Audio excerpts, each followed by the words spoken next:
कोरपना तालुक्यातील औद्योगिक व सर्वात मोठे शहर गडचंदूर। सध्या शहरात विविध योजनेअंतर्गत करोडोंची विकास कामे सुरू आहेत।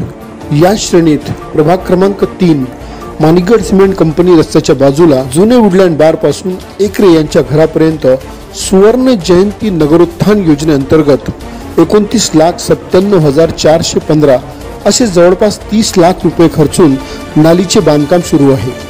असे असताना मात्र हे बांधकाम अत्यंत निकृष्ट दर्जाचे होत असल्याचे प्रथमदर्शनी दिसून येत आहे। याकडे नगर परिषदेच्या संबंधित विभाग अभियंत्याचे दुर्लक्ष होत असल्याचे आरोप होत आहे।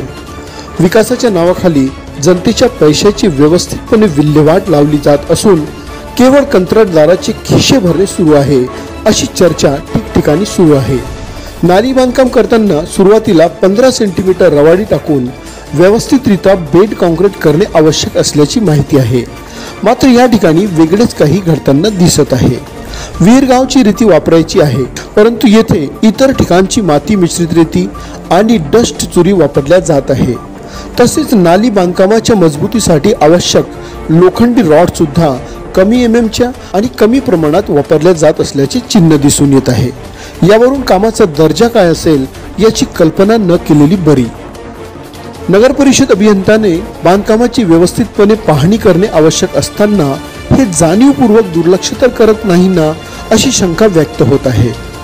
नगर परिषद मुख्याधिकारी यांनी सदर कामाच्या ठिकाणी प्रत्यक्ष भेट देऊन पाहणी करावी।